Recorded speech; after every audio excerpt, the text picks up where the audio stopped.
అబ్బబ్బబ్బబ్బా! ఏమండి చూడండి ఎంత లావున్నానో. అందరు నన్ను చూసి నవ్వుతున్నారు బయట. నవ్వు తగ్గాలంటే ఏం చేయాలి? రోజు ఇంతంత తినమాకు. ఇంతంత తిని డైట్ చేస్తే తగ్గుతావు. అమ్మో! డైటా? డైట్ చేయాల్సిందేనా? చేస్తేనే తగ్గుతావు. అవునా? సరే అయితే ట్రై చేస్తాలేండి. ట్రై చేస్తుందంట. The next day.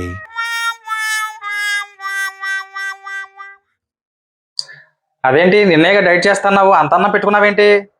ఇంకెప్పుడు తగ్గుతావు నువ్వు? మా అమ్మ మా ఇంటి నుంచి పచ్చళ్ళు పంపించిందండి. పచ్చళ్ళు ఫ్రై, పచ్చళ్ళు గోంగూర, మామిడికాయ పచ్చడి. ఇది ఇవాళకి తినేసి రేపటి నుంచి డైట్ చేస్తా. సరేనా? మరి గిన్నెలోది ఈ ప్లేట్లోది ఏంటి? ఇదేమో పెరుగండి. ఇదేమో స్వీట్. తిన్నాక అరగాలి కదా. ఏమండి చెప్పడం మర్చిపోయాను. చపాతీలు వేసి హాట్ బాక్స్ లో పెట్టాను. కొంచెం అవి కూడా తీసుకురారా? అమ్మో ఇంకానా? ఈ జన్మ తగ్గుతావు నువ్వు?